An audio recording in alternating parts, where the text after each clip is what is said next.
Today, our Kansas Jayhawks will be playing their biggest game of the year, the Sunflower Showdown rivalry against Kansas State, in a game that holds many playoff implications, followed by our senior day, the final home game of the season against the Houston Cougars, who are currently winless in conference play.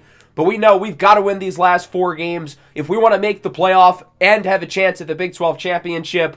Winning out is the clear roadmap to doing so. And as we look at this game against Kansas State, this really is as big of a regular season as it will get. So much at stake. Obviously, it's a rivalry game. We don't like these guys. They don't like us. We've beaten them 2 years in a row, both of which have come in overtime, and we're looking to make it a third. So Kansas State is obviously looking for revenge, and that's along with the fact that both teams are clearly in the race for the Big 12 with just one conference loss each.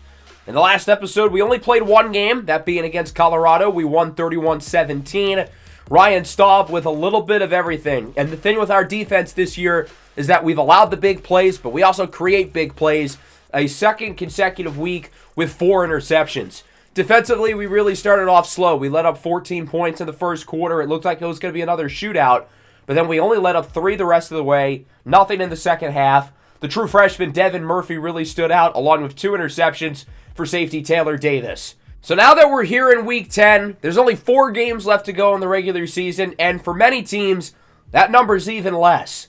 The Big 12 is very competitive right now. Arizona State currently atop, undefeated in conference play. And then there's 4 teams with 1 loss. UCF, US, Kansas State, and Utah. So it would be really hard to make the conference championship with losing a second game.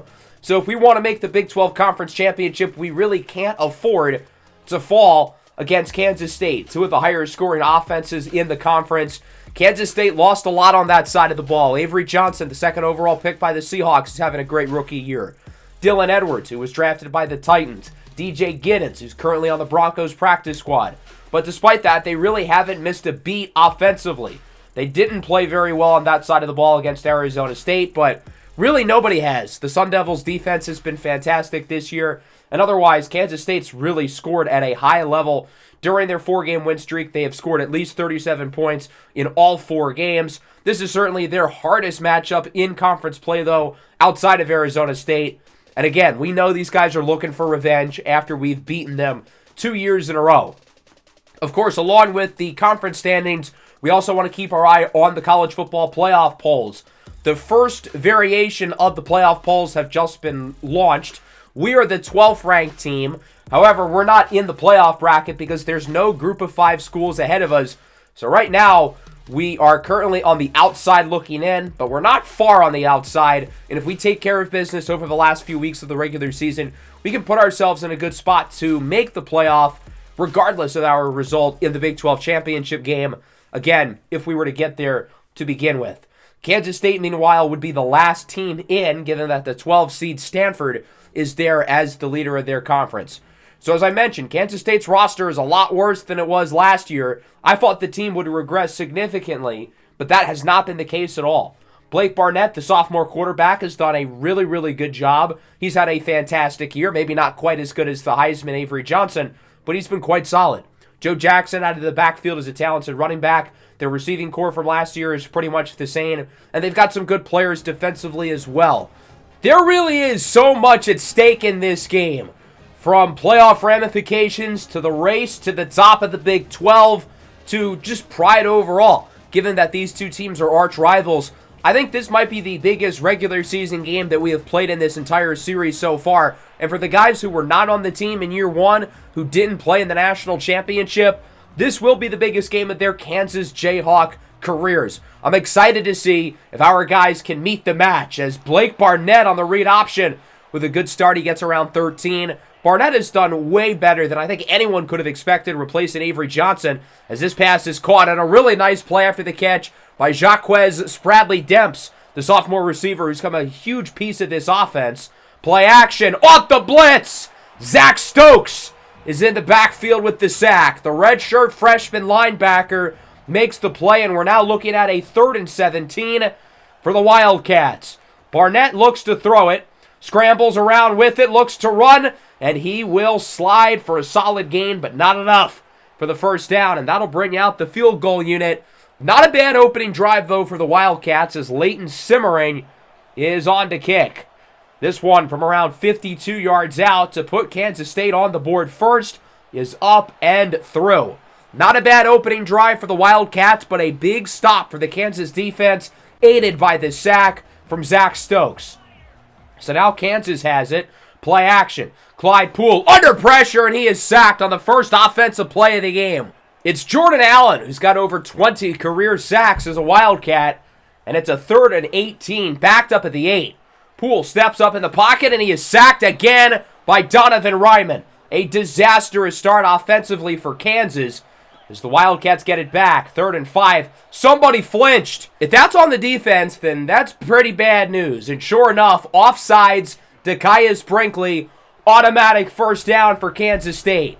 That is certainly not ideal. Resets the chains for the Wildcats as it's a jet sweep for Jace Brown, and he's going backwards. Great tackle by Mo Nwokeji to force the loss of yardage, and it's a 3rd and 12. Kansas State was held out of the end zone the first time they had the ball as Barnett looks to throw it. Wide open, too easy. Jace Brown in for a touchdown, and Kansas State adds to the lead. He was uncovered off the wheel route. It looked like Kansas was in a zone, and, well, the safety wasn't able to get there quick enough. I think that's on Marcus Ash. He's got to make the play. Jayhawks back with it. Teamer loses 3, trying to make something out of nothing, and it doesn't happen. Wrapped up there again by Jordan Allen. The offense has got to get going now, and how about this? Nobody's in front of Maddox. He'll take it 66 yards all the way for a touchdown. And Kansas finally with an answer. Mario Maddox takes it 66 to the crib on the slant route up the middle. Once he got by the first defender, there were no safeties back deep to have a chance to stop him. Our offense has done virtually nothing today. We needed a boost of momentum, a spark on this side of the ball, and we get it for the redshirt junior, Mario Maddox, and it's 10-7. The Jayhawks are right back in it. That'll wrap up the first quarter, a pretty exciting start. Normally, Kansas is the team who dominates time of possession, but it feels like we've rarely had possession of the ball. -1 yards on the ground, very uncharacteristic for us. And if you take out the 66-yarder by Maddox, we would have 0 passing yards and -1 yards total. So hopefully that does not carry over into the second. 3rd and 10, Barnett under pressure, and he is sacked by guess who? Dekias Brinkley, making up for his penalty on the previous possession. In the game against Colorado, Brinkley became the all-time school leader in sacks. As Kansas has it back, 3rd and 4. It's caught, but only for a gain of 2 by Mario Maddox. And we're going to have to punt it away. Wildcats back with it. Under 7 to go in the first half. Barnett calls for motion, and it's going to be a play-action fake. Looking to throw it. Now he's going to step up and run. Blake Barnett with the first down before being tackled by Devontae Crispin. We've seen some good runs from Barnett so far as it's a delayed handoff for Jackson, and he is smothered in the backfield. Damani Maxson and Samuel Mpemba lead the way as it's now a 3rd and 12. Barnett up the middle with a strike, and that'll go for a first down and plenty more. It's a huge play for Quentin Rice. He gets around 19, and Kansas State slowly but surely moving it efficiently down the field. Nearing the red zone, slant pass is caught. Another first down is Jaquez Spradley-Demps with the reception. Now at the 11, under 3 minutes to go in the first half. It's a pitch. This is Brown. Had the receiving touchdown earlier. Jukes away from the defender, and he is in. Crosses up the freshman safety, Brandon Hines. But this one's coming back. We might have dodged a bullet. John Pastore, the senior tackle, is called for holding, and instead of the touchdown, it's now a 1st and 24. Quite the stark difference as Jackson loses yardage on the ground. Wrapped up by Devin Murphy and Afia Kiaho. 3rd and 10, Barnett scrambles, and he gets the first down, and they say he's in for a touchdown. From this angle, looked a little bit short, but nonetheless, a big play by Barnett. It's a 2-score game, at least for now. We'll see if they review it. But a big conversion, and one of the issues I feel like with our defense throughout the year is you can put the offense behind the sticks, and they will find a way to make up for it. And we saw that here. It was 1st and 25, and they were able to recover. So ultimately, the booth would review it and reverse it, but does it really matter too much? They have it at the goal line. First and goal at the 1. It's Jackson who punches it in for a touchdown.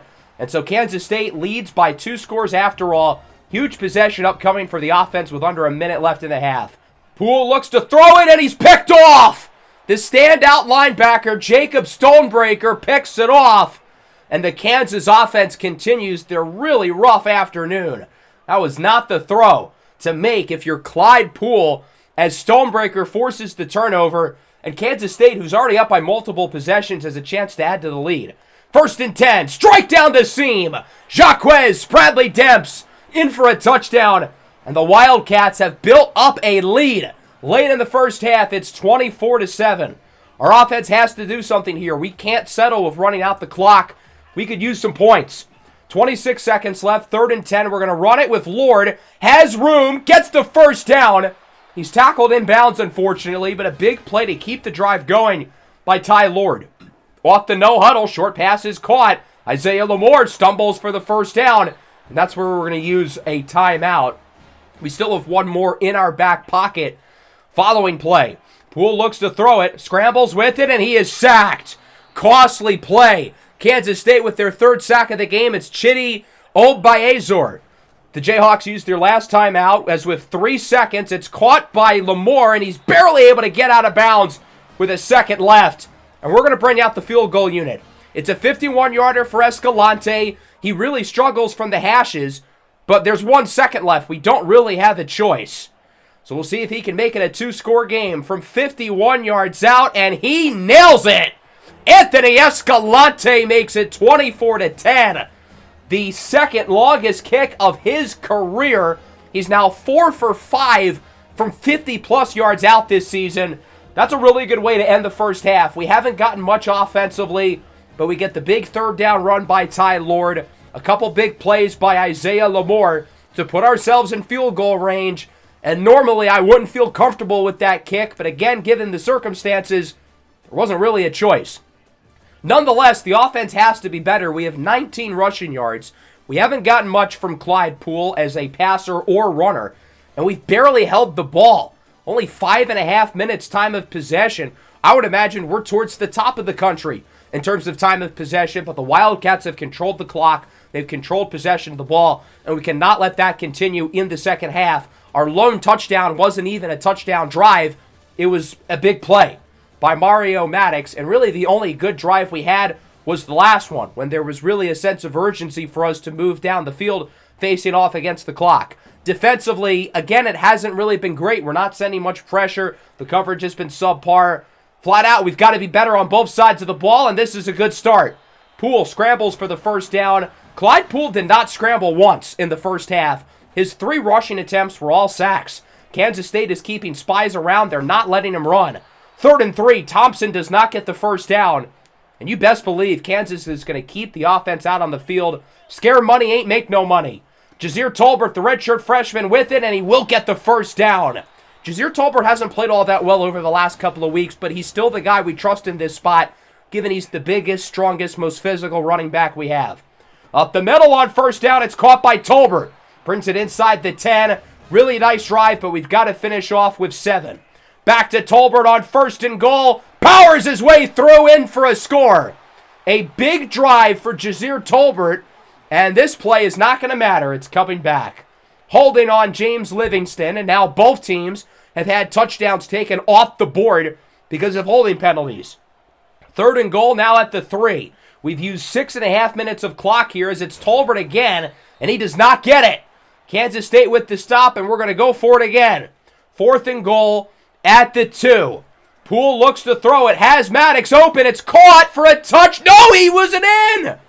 Did he not catch it? Was he out of bounds? What happened? So as I look at the replay here, keep your eye on the footwork. As he catches it, 1, 2. Feet are in, and it never looks like he loses control of the ball. That's a touchdown, right? From this angle, yeah, I think he was in. We're going to throw the challenge flag. I think given how important this play is, it's worth the risk because it is close. Now it says we're challenging if the receiver had possession. That's not what I'm trying to do. So that's not a very good sign. And sure enough, the play will stand, and I think the officials got this one really wrong. Kansas State has the ball at the 1-yard line, so they're saying that Maddox did catch it. He held on to possession, but he wasn't in. We very clearly saw he got 2 feet in the end zone. How is that not a touchdown? 2nd and 1, Jace Brown breaks the tackle and gets the first down. Now that we are playing against Kansas State and the officials, we know it's going to be that much harder. Already trailing by 14. It's on 2nd and 6. This pass is caught. Brown again gets by Landers, and a huge play after the catch as he jukes away from the defender at the second level, and he gets 29 yards.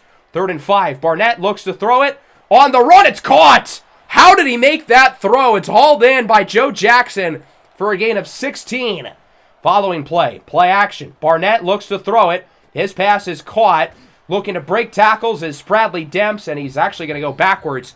That'll wrap up the third quarter. We're not really able to make up much ground. Neither team scored in that quarter, although I feel like we got blatantly screwed by the officials. We've got a lot of work to do, though, if we want to hold this number 12 spot in the rankings. We're down by 14. We don't have the ball. It's not looking good, but we have seen way crazier comebacks over the last couple of years. If there's any team built to come back in this game, it is us. So to start the fourth, it's a 2nd and 6. Barnett hands it off for Jackson. Tries to spin away from the defenders, but he loses yardage. Damani Maxons, who's had a really good game, brings him down. 3rd and 9. Barnett looks to throw it. Sack! Fumble! Picked up by Kansas State. The Wildcats dodge a bullet. Travion Ford, who's been our best defensive player this year, brings him down. I think he's at 9 sacks now on the season, and Kansas State's going to have to settle for a field goal. This would make it a 3-score game. From Leighton Simmering, his kick is up and through narrowly from 40 yards out, and that'll make it 27-10. We're down by 3 possessions. We have 7.5 minutes left. Clyde Poole, what do you got for me?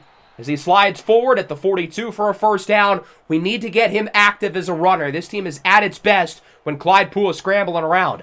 3rd and 2. Ty Lord does not get the first down. He's a yard off. 4th and 1. We don't really have a choice. We've got to go for it. QB sneak, and Clyde Poole does get it. We're trying to move as fast as we can. Clock it. No huddle. We do not have time to spare. 3rd and 7. Poole looking short, and Ty Lord only gets around 3. Jacob Stonebreaker, who's had an unbelievable game, brings him down. 4th and 4, we're going to go for it. Lord remains in the game as Poole rolls out on the run. He's got Maddox. First down, broken tackle inside the 15. 6 catches for a $112 for Mario Maddox, along with the touchdown that should have been called. 3rd and 2, Lord does not get it again, but he is close. 4th and inches, Poole will look to throw it. Scrambles to the left, has room, first down, powers his way in for a touchdown. Our offense had to get in the end zone here, and we did. The problem is we used a lot of clock, and there's now narrowly over 4 minutes left, and it's time for an onside kick. The kick from Escalante is recovered by Kansas State, followed by a huge hit from Javier Ayanbadejo. So the Wildcats get it, up by 10 with the ball. They're in a pretty good spot. We'll see if they can try to chew clock and finish off the job. That one is hauled in for a first down by the talented tight end Garrett Oakley. 3rd and 10. Barnett looks to throw it off the blitz. It's dropped. Oh, man, we dodged a bullet. Bradley Demps was open. And not only does his drop make it 4th down, but it also stops the clock. Leighton Simmering on to kick, trying to make it a 13-point lead as it's nearly blocked by Jalen Todd. But the kick is good. He's now 3 for 3. There's still 2:01 left on the clock, so we will get an offensive play before the 2-minute warning.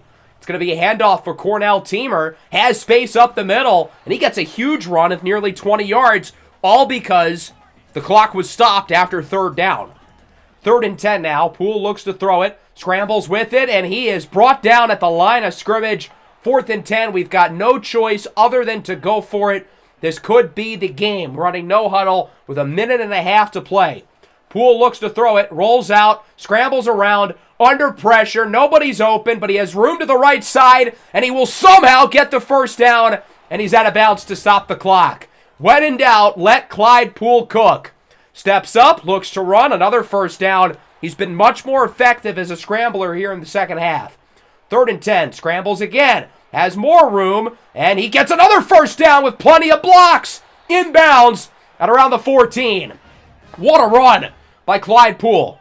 Now under a minute to go. Calls for a switch at the line. It's a run play. Ty Lord with it. He gets a first down inside the 5. Where was this offense throughout the first half? First and goal. Back to Lord, and he's in. The true freshman makes it a one-score game. But now it's time for another onside kick. We're hoping for a miracle like the Houston game from year number 1. Kansas State recovered their first onside kick. We'll see if they can pick up this one. Anthony Escalante on to kick it, and it's quickly scooped up by the Wildcats. Now, luckily, we have all 3 timeouts, so the game is not over. Oh, wait, no, we don't. And you know why we don't have 3 timeouts? Because EA Sports royally screwed us. So Jackson's going to run it. He gets around 5, and now the game clock is ahead of the play clock, and thus the game is over. And I think as we look back at that 4th down touchdown that was ruled a catch and then out of bounds at the 1, that's the biggest reason why we lost this game. Not only because they got the call wrong and took 7 points off the board, but also because we lost the timeout and we never got an opportunity after the second onside kick to win the game. The Wildcats have won the Sunflower Showdown. They're now 8-1 overall as we drop to 6-3, 4-2 in conference, and now the road to the Big 12 championship and the college football playoff becomes that much harder for Kansas. It's very easy to blame the officiating because, yes, we got screwed today. However, had we played better through the duration of the game, especially in the first half, then one play wouldn't have been the outcome of the game. We were outplayed thoroughly in the first half. We were the better team in the second half, but it was too little too late. Clyde Poole had an up and down day. He was very impressive when we were needing to move the ball quick against the clock, but in our regular scripted drives, he wasn't that impressive.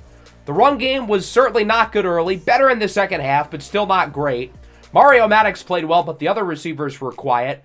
Amani Law has really been shut down these last few weeks. It seems like defenses have figured him out after the great start to his freshman year.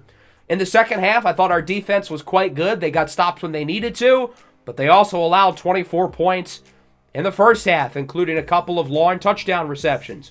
Do want to shout out Anthony Escalante. He made all his kicks, including the 51-yarder. As for the Wildcats, Blake Barnett's the real deal. He's a good player. Not only was he impressive and efficient as a passer, but he had some good runs in this game as well. Brown and Spradley Demps led the way through the air, although Jaquez Spradley Demps did have that big drop towards the end. I thought the offensive line for Kansas State did a really good job. And then defensively, this was one of our worst offensive games of the year. The rushing attack was not what it normally is. The passing game was not good, except for those late half possessions. Amani Law had 1 catch. So a really impressive game from Kansas State. I was not high on them going into the year, and unfortunately I was wrong. This team is as good as anybody in the Big 12. So let's now talk about recruiting. We'll start with recruiting for this week, and we got some exciting news. Quarterback Carl Willingham has committed, so we add another talented 4-star quarterback to the QB room. I'm really excited about the addition of Willingham. He's 6'5". He can really run. He's got a strong arm. He has the physical traits you look for at the quarterback position, and I think he's got the upside to be really good being a gem. From Minnetonka High School, this is a guy who has a chance to be our long-term starting quarterback. I like the guys we already have in the QB room, but it never hurts to add more competition.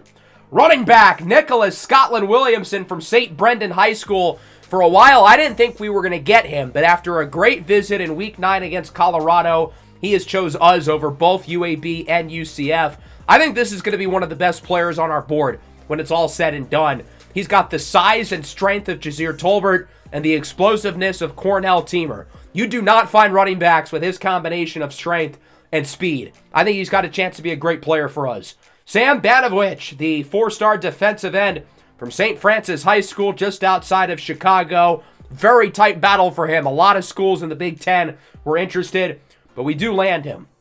So Willingham, Scotland Williamson, and Banovich are all coming home, and all 3 of these were very competitive recruiting battles. We saw how close it was with Nebraska for Carl Willingham, and the same can be said with Nicholas Scotland Williamson. Interestingly, UAB, who had the lead going into the week, dropped to 3rd. UCF also passed them. We do lose out on safety Santiago Chavez. He's going to Texas Tech.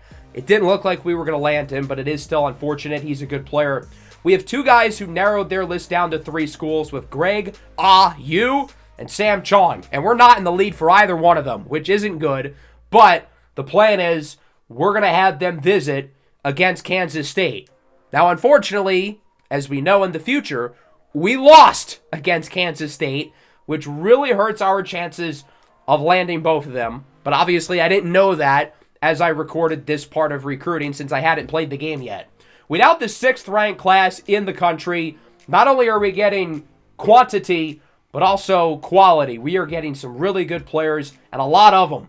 So we've got a few close races to monitor. Guard Caleb Wilson visited in week 8, and look how close that is. We had the lead, but Arkansas seems to have more influence on him. So much like the race for Carl Willingham, this is quite literally 50-50. I really hope we get him because I think he's really talented. We started to put a lot of points into Alpha G. I decided against having him visit against Kansas State, which in hindsight proved to be a good decision. As for Sam Chong, I was hoping the visit against the Wildcats would push him over the edge since we ended up losing. I'm not as confident, which sucks because I think he's a really good player. Quinn Coatney, the 5-star corner, I'm afraid it's over. We had the lead going into week 9, but Ohio State has passed us. They have more influence in him. I don't like our chances, unfortunately. I think we may have lost the battle, but I'm still going to put points into him just in case. Let's talk about visits for week 11 against Houston, our final home game of the year and our last chance to have some of these guys visit.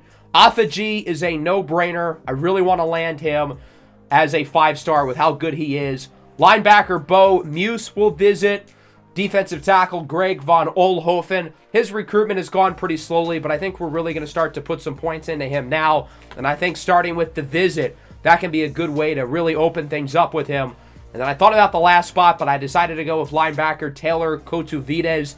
So all 4 players who are visiting are on the defensive side of the ball. I would choose Manu Toilolo, but he's already visiting Oklahoma State. It is a competitive visit with linebacker Bo Muse, but it's a complimentary visit for the other defensive players. This is how we're going to use our points. Greg Yu, we're giving 65. Again, I was hoping that and the visit against Kansas State would really help us out. Now I have to bank on those 65 points really doing us a solid since we ended up losing the game. As we simulate the week, we've got a few guys who are down to 3. And unfortunately, we went 0 for this week. Caleb Wilson, Sam Chong, and Quinn Coatney will all not be attending the University of Kansas. We ended up finishing in 2nd place for all 3 of them. This week, we really were the Toronto Blue Jays of recruiting. So Caleb Wilson is going to Arkansas. They pass us right at the end. Sam Chong is going to Boston College, and Quinn Coatney is going to Ohio State. Losing out on the 5-star Coatney sucks because I think he's going to be a total superstar. But I think Caleb Wilson and Sam Chong have a chance to be just as good. I did a test simulation to go to the end of the season to see the development traits of the players that we lost out on through recruiting, and both Caleb Wilson and Sam Chong had the elite development trait, which is crazy because through 2 seasons, we've only got 1 player with an elite development trait, that being Seth Jennings. That's how rare it is, and we just lost out on 2 of them in the same week. And it looks like we're also going to lose out on Greg Yu. I was hoping the visit against Kansas State would really help us out, but Michigan's got a pretty big lead. Now that we're out of home games, we're out of weeks to visit, and we're going to use all of our recruiting hours on the players themselves as opposed to scheduling visits. So this is how we're going to do it. Pretty much all the competitive battles, we're going to be pouring in as many recruiting hours as we can. We're going to go all in on these guys on the board, so hopefully we'll be able to land them within the coming weeks. Definitely an unlucky week of recruiting. Certainly a pump the brakes moment for us, not just in the recruiting trail, but losing to Kansas State. As we look at some games across the rest of the country, Florida and Georgia tops the list, 2 top 5 teams. Florida, the only undefeated team left in the country, getting ready for their toughest game. And then in Big 12 play, if we want to make the conference championship, we need some help. We need Arizona State, UCF, and Utah to start losing some games. So we'll start things off with Tulsa and East Carolina, 2 of the better Group 5 teams in the nation. who ended up having a really good game. This one went into double overtime. Tulsa's up by 3. East Carolina tries to do the impossible. They've only got one more chance to win. It's a 4th down, and ultimately they would fall short. The Golden Hurricane are now 8-2. We haven't really talked about Tulsa at all this year, but they are amongst the highest-ranked group of 5 teams in the nation and a legitimate threat to make the college football playoff. A bold play call by ECU down by 3 to go for it rather than to try to tie the game. Kasim Ramsey, the redshirt freshman running back, played really well. Their quarterback, Caton Hauser, played through an injury after getting hurt earlier in the game. As for Tulsa, their quarterback, Cardell Williams, played really well in the win. UAB, another one of the top group of 5 teams, faces off against winless Navy. This should be an easy win for the Blazers, right? Well, not exactly. This game went into overtime as well. UAB up by 8. Navy scores a touchdown, so they bring the lead within 2. But now they've got to get the 2-point conversion to try to tie the game, move it into a triple overtime, and have a chance at winning their first game of the year. But like East Carolina, they would fall short. UAB survives, and they move back into the top 25 as they win at 28-26. We've talked a lot more about UAB than many of the other group of 5 teams, largely because we played against UAB.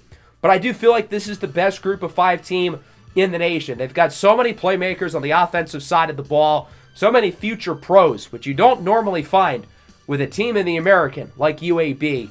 But if they win out, they could be a real threat. Ohio State facing off against USC. The big story of this game was Xavier Jordan for the Trojans, but he was arguably overshadowed by another top receiver in this draft class, Jeremiah Smith. Ohio State with the win, 31-28. The Buckeyes are still out of the playoff picture, but hey, better to win a big game now than never. Julian Sayin played really well. Jeremiah Smith looked the part of a top 5 pick. As for USC, they took a tumble in the polls, despite still being 7-2. Sam Onatulu with a little bit of everything. The 3 interceptions, looking like a freshman.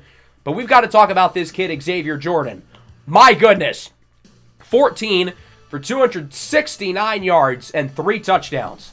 In the prospect profile for the Broncos series, when we talked about him, I had him projected in the early part of day 3 for a couple of reasons. He's a little bit undersized, 5'11", 170. He doesn't necessarily make up for it with speed or explosiveness. But when you're this good, it doesn't matter how big and fast you are. And I did say, if he plays half as well as he's been, his name is going to rise up the board. And he's found a way to play even better. Over the last 5 weeks, he has 13 receiving touchdowns. USC finally realized they should probably force feed him the ball. 53 catches for over 1,000 yards and 20 touchdowns. Over half of his yards have come after the catch. He's absolutely ridiculous. And right now, he's the favorite to win the Heisman Trophy. The only thing going against him is that he only has like 60 total touches this year, but he's that good. You know who else has been that good this year? The Florida Gators. Coming out of nowhere, the only undefeated team left in the country, but now it's time to prove it against Georgia. And with throws like that, DJ Lagway and company have proven themselves. A nice win here for Florida against their rivals, 31-14, and they finally move up to the number 1 spot. And it's not because the teams who were ranked ahead of them lost.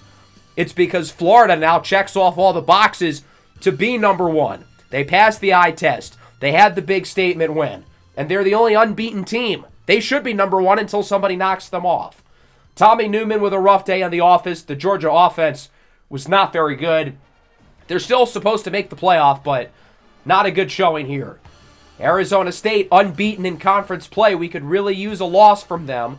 And Cincinnati, despite losing their starting quarterback in this game, gave the Sun Devils a run for their money. But Arizona State, all aboard the Kenny Dillingham train. These guys just keep winning. 21-16. The strength of the Arizona State Sun Devils is their defense, especially the secondary. They're amongst the top of the country in terms of turnovers.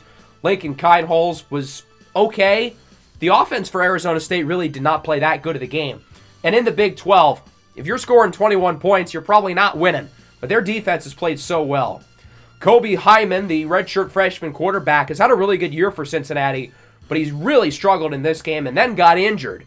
If Hyman had played better, Cincinnati certainly could have won, but that Arizona State defense is just too much. We could also use a loss from UCF. Any of these top Big 12 teams losing would be good news for us. And unfortunately, none of them lost this week. Well, except for us. A nice win here for UCF. They still kind of feel like the favorite to win the Big 12, even though Arizona has the better record. UCF has the better quarterback. Ja'Cory Brown is one of the best QBs in the entire country. And then as for West Virginia, we played against them when they were 4-0. Since then, they've spiraled. They've lost 4 of 5, and clearly their hot start was a little bit fraudulent. Still a solid team who's a lot better than they've been, but not the Big 12 contender that we thought they were earlier in the year. There weren't that many super interesting games this week. Not many upsets. Miami, though, squeaks away from Florida State, winning by 1. Mississippi State beats LSU 13-9. They are moving up in the rankings heavily, despite the fact that their offense kind of blows. Alabama beats Texas A&M. They are back ranked. Arizona over BYU. I'm not sure Arizona really has a chance to catch us, even though they're quite good. They have 3 losses in conference. One of them is to us. Utah beats TCU. That's the other team we need to lose. So, of course, they did not lose because nobody wanted to help us this week. And then across the country, the only team who was ranked coming into the week who dropped out of the polls was Charlotte. 7-1 going in. They lose to UTSA, and that pushes the other group of 5 teams up. Michigan State's now 7-2. They keep finding ways to win. UMass, meanwhile, is 9-1. They beat Liberty. Both of those teams undefeated in their conferences. UMass is a legit contender as a group of 5 team, undefeated in MAC play. If they win out, they certainly would have a case to pass UAB and Tulsa, who both have multiple losses. Purdue has lost 4 in a row. They started the year off hot, and they have proven to be fraudulent. And they've played against some good teams, but now they're just losing to non-contenders like Rutgers. Now, Rutgers is having a solid year. They're 7-3. But, yeah, Purdue, not that impressive. So we are now 5th in the conference, and over the next 3 weeks, we need a lot to happen to make the conference championship. We need to win out, and then we need a lot of help. We need those teams at the top to start losing. Now, as I look at the poll, though, I noticed something quite interesting. There's only one team with at least 3 losses ranked in the top 23, and that team is us. We're number 15. The rankings committee is really throwing us a bone here. And after we lost to Kansas State, I figured our chances of getting an at-large bid in the playoff is cooked. With the amount of teams who only have 1 and 2 losses, there's no way a 3-loss Big 12 team has a chance, even with how good our conference has been this year. But for whatever reason, the committee seems to be really high on us. There's no other teams with 3 losses who are anywhere near us. Even a team like USC, 7-2 in the Big Ten with the potential Heisman winner. They're better than us. They play in a better conference. They have better players, but we're ahead of them considerably. So this is what the playoff now looks like with 3 regular season weeks to go. As for our bowl projection, we're still narrowly on the outside, only dropping 3 spots to number 15 in the polls, and we're currently slated to play against Georgia in the Texas Bowl. That would be a tough game. I'd rather a tougher game, though, in the college football playoff. As for your players of the week, no surprise, Xavier Jordan wins it on offense, joined by Ezra Odinjor of UAB. And then in the Big 12, the winners end up being Kylan Fox and Zion Taylor. As for the Heisman race, there's no movement at number 1, obviously. Xavier Jordan still holds that spot. I wonder if it's a legit argument that he's only gotten around 60 touches this year that takes away from his Heisman chances. Well, considering another receiver's at number 2 with Tyler Brown, I'm not really sure if you can make that argument against Jordan. Tyler Brown, another guy projected as a fringe top 100 pick in this year's draft. His stock will certainly go up as he continues to play well. So we now have 3 games to go. We need a lot of help from teams across the country, but we can only control these 3 matchups. And the goal has to be to win out. We have to be laser focused, and we cannot lose any of these games whatsoever. We have to be perfect. Today is also senior day, the final home game of the regular season. Now, of course, we do not have a very large senior class. Only 8 seniors on the entire roster, 5 of which we've gotten through the transfer portal in this series. And only 5 of these guys are starters, including Travion Ford, who's been here for 2 years, one of our best players, Spencer Fano, the starting left tackle, and then only 3 guys who played on the national championship team, the punter, Damon Greaves, along with cornerbacks Caleb Purdy and Brian Dilworth. So as we look at Houston, not a particularly good team. They're 3-6. They just won their first conference game against Baylor. And what I noticed with this team is that their offense is not good at all. Now, granted, they have been playing better over the last couple of weeks. They do have a really good running back with Parker Jenkins, but they cannot score the ball at a consistent rate. Their defense, though, is pretty solid. Jenkins is certainly the notable name to watch here, but the rest of this Houston offense hasn't been very good this year. Caleb McMichael, the junior, is the quarterback, only a 77 overall. Outside of Jenkins, they have some solid skill position players, and they've got a few solid guys defensively as well. But as an 81 overall team, on paper, they are one of the worst teams in the Big 12. And with all that's at stake in this game, we cannot afford to lose. And I would way rather win this game by 30 than let them stay in it like we did in year 1 when they were up by 3 scores with 4 minutes to go. Did Houston win that game? No. But I hope this is like last year's matchup where we kind of dominated and we were able to have the backups in through the fourth quarter. As Clyde Poole gets around 13 yards.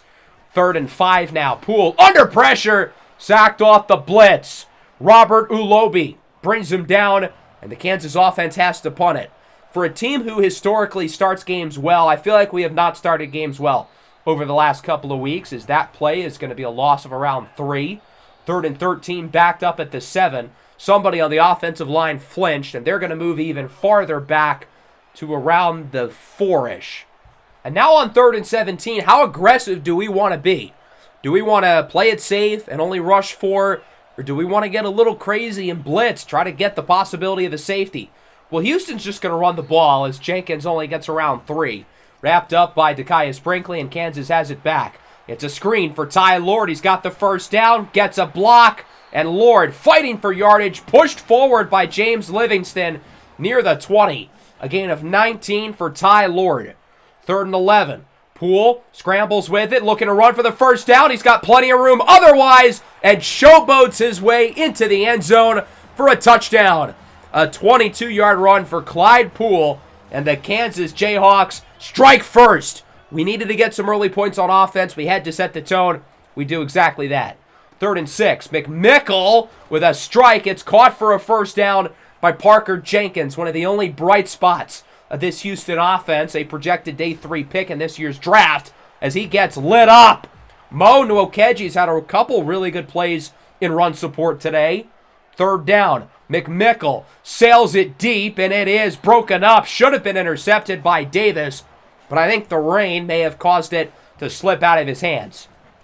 Houston will elect to punt it, and this one looks to be downed near the goal line, out of bounds at the 1. What a punt by Morris Hollister, the redshirt sophomore. We would get out of safety territory, and on 3rd and 1, this first down by Jazir Tolbert will help keep the drive going. That'll wrap up the first quarter here in the Joseph Manjack Bowl, if you will. 7-0 lead for Kansas. We're running the ball a lot better than we did early against Kansas State, and hopefully we're able to keep that going as we move into the second quarter.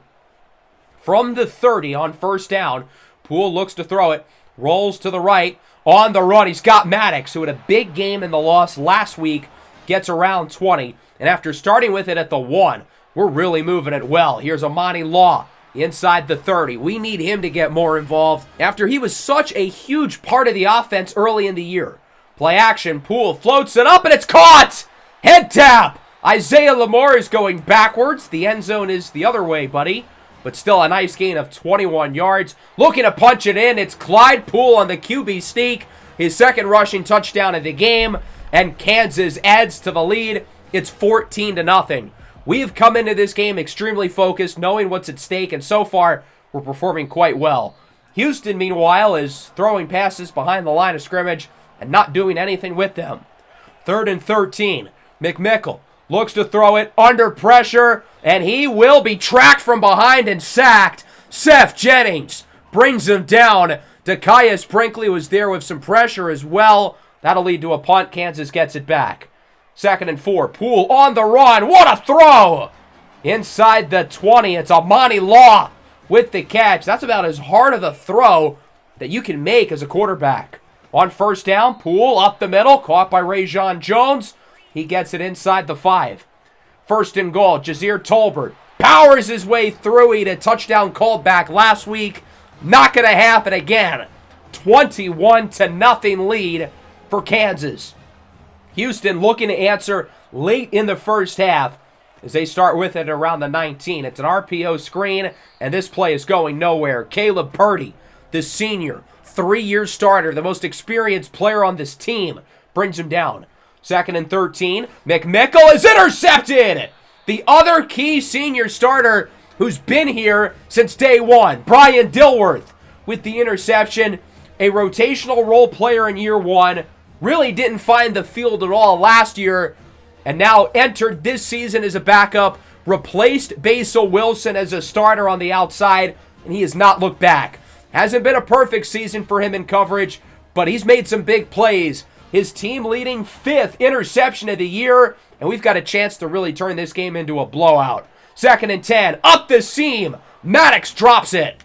That was a touchdown. Really good play by Poole to audible him because he was going to be open. Should have thrown it a little bit earlier, though. 3rd and 10, we're just going to run it with Ty Lord. He gets a few. Trying to make sure the kick is still censored and get Houston to burn a timeout. It's a 28-yarder for Anthony Escalante, who's really continued to come along here as a sophomore. One of the more improved players on this team. His kick is up and through. It is now 24-0. 3rd and 10 here for Houston, just trying to get something before the end of the first half. As it's going to be a handoff for Jenkins. Gets by the initial hit. Jukes away from Davis and somehow gets the first down. Samuel Mpemba read the play perfectly. It should have been a loss of 4. Now a 3rd and 1 with a minute left as that one is caught by Quentin Drake to the 40. Good throw to thread it through Dilworth with the interception earlier. 2nd and 10 now. McMichael looking deep. It's caught for a touchdown. The receiver was able to get just an inch of separation from Davis, and it's not going to matter.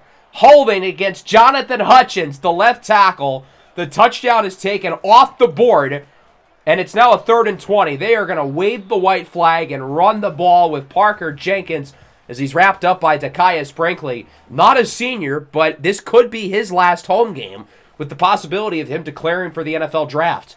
3rd and 12. Kansas looking for one more big play. It's Lamore to the 30. I don't think they're going to have enough time to no huddle and clock this for one more play, though. But I guess credit to Kansas for trying to be a little more aggressive. That'll wrap up the first half. A blowout here in Lawrence. 24-0 lead for the Jayhawks.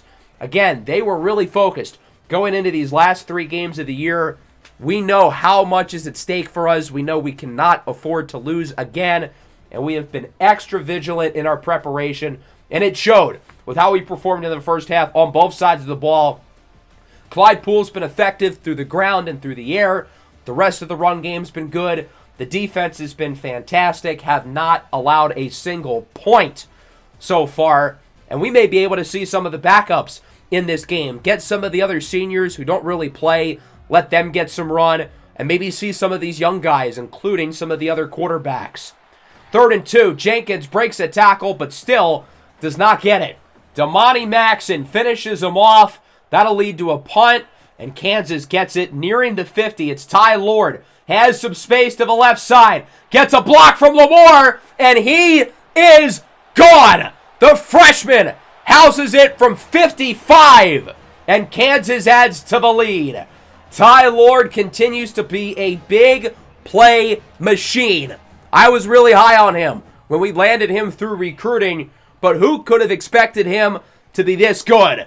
31-0. Houston back with it. As that one is broken up on 3rd down. Should have been an interception for Quantavius Landers, but he cannot hold on.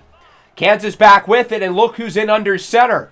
We have made a quarterback change as Cornell Teamer has plenty of room. Jukes away from the defender, and there he goes past the 30. Jukes into his own blocker. That could have been a touchdown had he kept moving.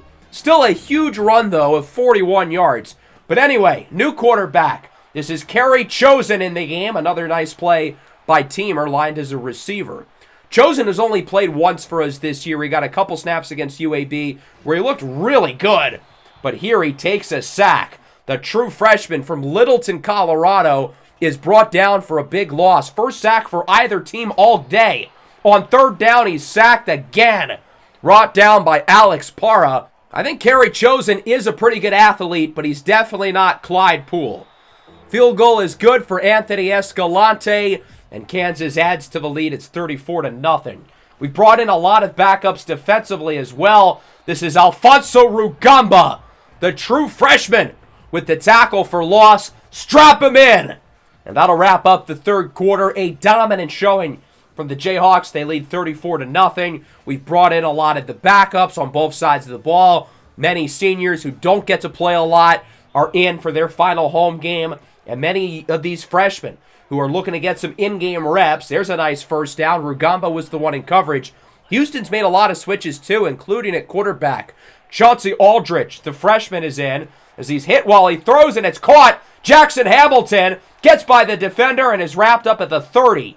Big play by Hamilton. It's a gain of 40.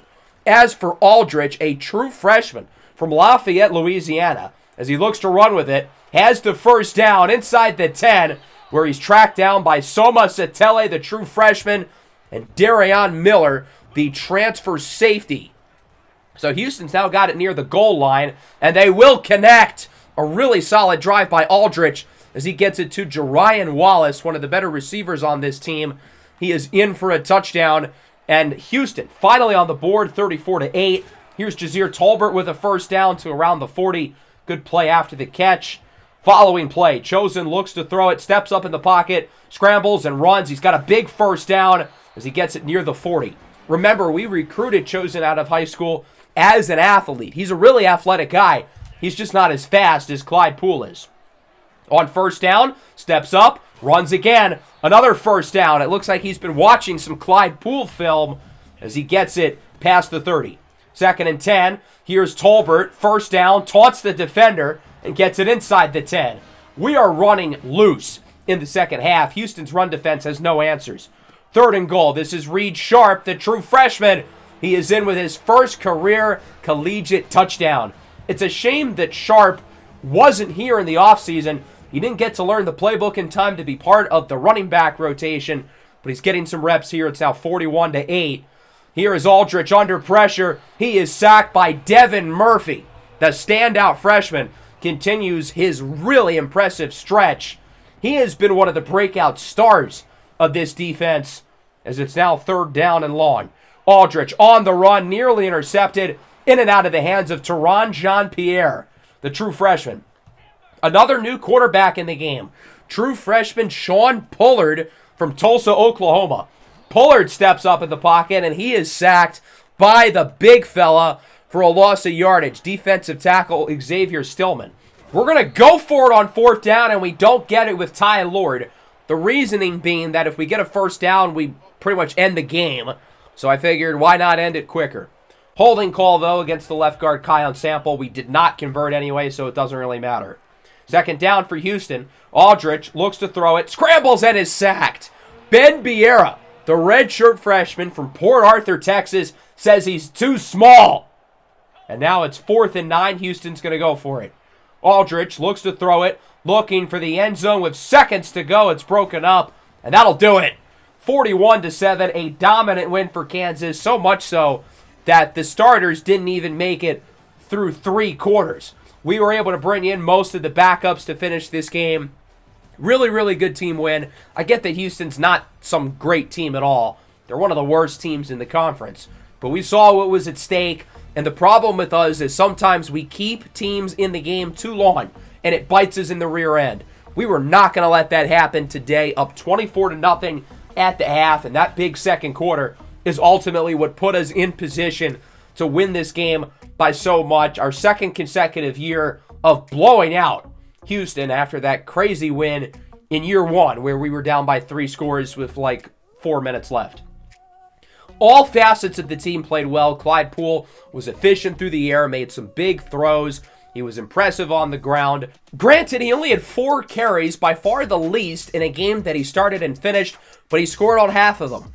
Ty Lord played well. Cornell Teamer played well. Jazir Tolbert was good. Amani Law was better. The offensive line did good. The backup offensive line was pretty bad, but the starters were fantastic. And then defensively, really, really good showing. Not a ton of big plays. We didn't get any sacks until the fourth quarter. We only had the 1 turnover by Dilworth, but really sound football. The starters in 3 quarters allowed 0 points.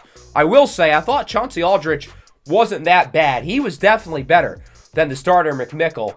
Parker Jenkins did what he could, but the line and passing game did him no favors. And outside of Jenkins, Houston was pretty bad today, as has been the case for them for much of the year. So a strong win here for our Kansas Jayhawks. We are now 7-3 with 2 games left to go, but we need some help from some other teams across the country. In the Big 12, we are in 5th place right now. We got to get to 2nd if we want to make the conference championship game. Some matchups to watch include Boston College, Miami, Washington, and Notre Dame. The winners of both of those games will have a clear path to the playoff. Michigan State and Michigan could be interesting. The Wolverines have really struggled since their star running back Darius Taylor got hurt. So one of the teams we need help from is Kansas State. We need them to lose 2 of their final 3 games. The Wildcats look quite vulnerable in this matchup, but they would hang on to beat the pesky TCU Horned Frogs 24-21, and they are now number 5, continuing their surprisingly impressive season. This is the same Kansas State team, remember, that offered Puma Whitlock a head coaching job after they lost to Oregon in the playoff game. A little wild. Boston College and Miami, both teams currently ranked in the top 12. A resume win would do both of these teams really well. And ultimately, it was the Hurricanes, led by the transfer quarterback Zion Turner, who would get the edge over Boston College. There's been something off about this Boston College team throughout the year. They lost to the FCS opponent early in the season, but they just kept winning. Despite that, I never really viewed them as a top contender. Now, they did keep it very close with Miami. They only lost by 3, but they are now on the outside looking in of the playoff race, despite a solid game from quarterback Braylon Singleton and a huge day through the air from wide receiver Nate Johnson. Zion Turner had his best game as a Cane, really performing well. They are without one of their better running backs, Mark Fletcher, so A.J. Allen is getting a bulk of the carries.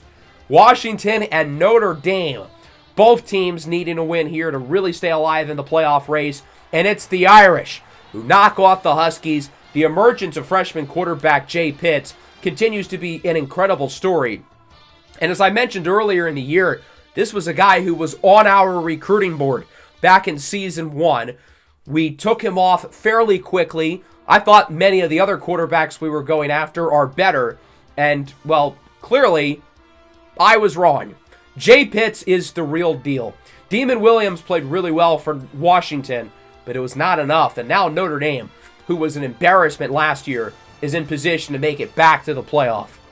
Clemson, with only 1 loss, heads to Tallahassee. Florida State nearly beat Miami a week ago. Seems like they might be starting to play better, and that would continue into this one. A surprising upset for the Seminoles as they knock off the Tigers. Clemson, who's 2 weeks removed from scoring 83 points, now puts themselves in a vulnerable spot. Ranked outside of the top 10 for the first time all year. Lenore Sellers only completed half of his passes. Clemson is number 11, but with other conference champions ahead of them in the playoff bracket, they are not currently in the 12-team field. If they win out, they should get in, but right now they're on the outside looking in. Oklahoma, only 1 loss. They have quietly played some really good football. However, they would not play so well against Texas A&M. The reigning national champion runners-up certainly have had a disappointing season, regardless of the fact that they lost so many upperclassmen last year. But they get a nice win here towards the end of the year, beating Oklahoma 24-14. And now Oklahoma, with 2 losses, drops out of the playoff bracket. Texas and Texas A&M have given us some huge matchups at the end of the year to determine a spot in the SEC championship. This year, it might determine who makes it into a bowl game. Not quite as exciting, but a good win, though, for the Aggies. SMU made the playoffs in each of the first 2 seasons of this series. This year, not so much, playing against 8-1 Stanford, who to me is the biggest surprise in the country. Make it 9-1 Stanford. The Cardinal did not win a single game last year. 0-12. They lose their best player, Colin Wright, the only positive for them to the NFL draft where he goes in the top 5. And now all of a sudden, they're 9-1. They climb up to number 10. And they're currently the 3 seed in the playoff, given that they had the best record in the ACC. Elijah Brown, the former modern-day standout, had an up-and-down game, but he had a really good performance from his defense, along with running back Xavier Joshua. Next up, Mississippi State facing off against Kentucky. The Bulldogs are one of the most fascinating teams in the country because they are now 8-2, and they've got a real shot to make the playoff. However, they have nothing going for them on the offensive side of the ball, but they're still a major threat because they have the best defense in the country. The most amount of points that Mississippi State has allowed in a game this year is 13. They have not allowed more than 1 touchdown in a single game all year. And it's not even like their defense is that highly rated. I don't know what it is, but you got to give them credit. They've been unbelievable on that side of the ball all year against some great offenses. Texas Tech, winless in Big 12 play. We could really use a win from them here. And sure enough, they would upset Utah, headlined by this touchdown by the standout junior Micah Hudson, who got injured later in what could be his final game as a Texas Tech Red Raider. Nonetheless, thank you, Texas Tech. We needed a Utah loss. They are one of the 4 teams who we are really rooting against. So now we pass them in the Big 12 standings. We're in 4th place for now, hoping that gets even higher by the end of the week. And we'll be talking about UCF and Arizona State a little bit later. Obviously, Kansas State already won their game, but we're hoping for some bad news for Sun Devil and Knight fans. Michigan State and Michigan. This game is really fascinating. Michigan State is 7-2, but they haven't been that impressive. Michigan's been struggling as of recent. However, the Wolverines would hang on to win this game with a strong showing by running back Trey Kamara by the final score of 20-17. Even though Michigan is number 3, I really don't trust this team. They don't have good quarterback play. They would be able to lean on Darius Taylor, who's one of the best players in the entire country. But he's out for the rest of the year. And ever since he got injured, Michigan is just hobbling their way through wins. I think when they play against a really good team, they're going to be exposed. Number 12, Tennessee, narrowly hanging on the outside looking in. They could not afford to lose. However, the Missouri Tigers would get the upset. And if we potentially don't win the conference championship, there's hope that we get in as an at-large team. So somebody like Tennessee losing is a good thing. I don't normally like to root for Missouri, but I think them winning might be a good thing.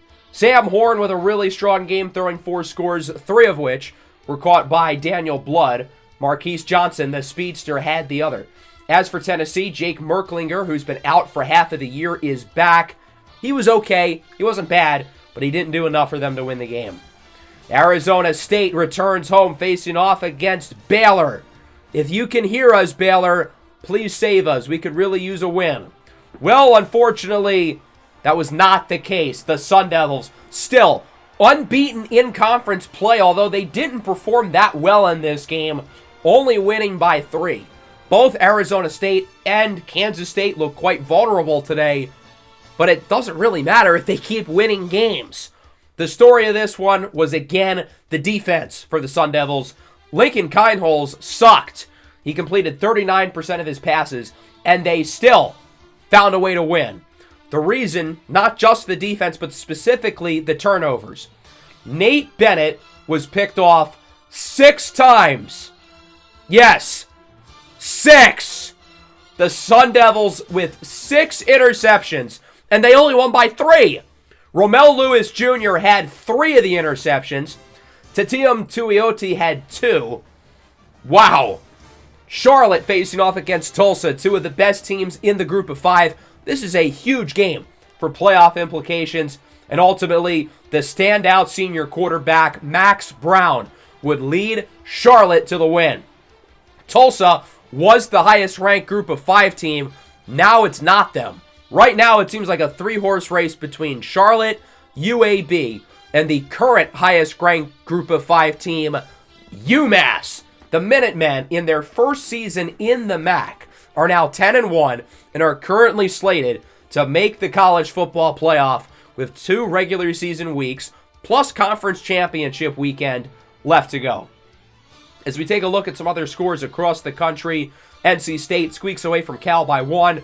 USC back on the win column. They beat UConn. Florida now 10-0. They take care of business against Arkansas. Oregon number 2. They defeat Wisconsin. Georgia with a close race over a talented South Carolina team. Maryland, we haven't talked a lot about them recently because they keep winning. They are now ranked number 4 at 9-1.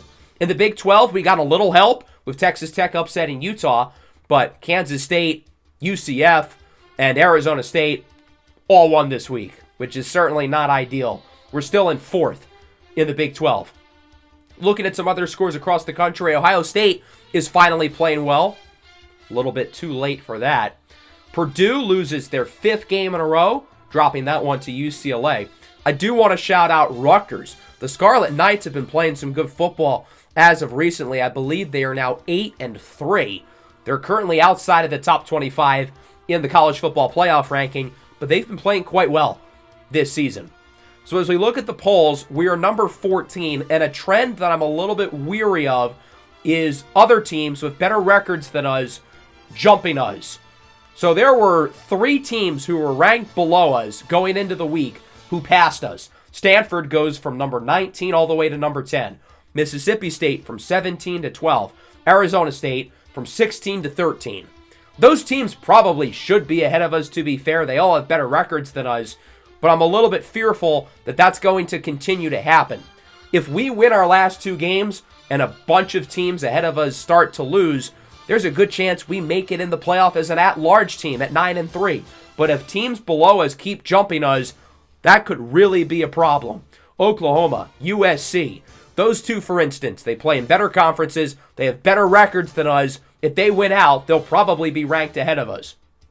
So with 2 weeks to go, we're now 4th in the Big 12, and we need some combination of Arizona State to lose out, Kansas State to lose out, and UCF to lose one of their last 2 games, along with us winning out. It's not going to be easy. I don't love our chances, and had we beaten Kansas State, we would be in line for a spot in the conference title game, but unfortunately, obviously, that did not happen. Cam Shanks and Caleb Patterson win the Players of the Week. As for the Big 12, obviously, Romel Lewis Jr., who's turned into one of the best corners in the country, along with Trey Griffiths for Oklahoma State. Believe it or not, we have a new leader in the doghouse for the Heisman Trophy. Xavier Jordan played really well this week, but he has been replaced at the top by DJ Lagway of the Florida Gators. So again, I think the thing with Jordan is that he doesn't touch the ball enough.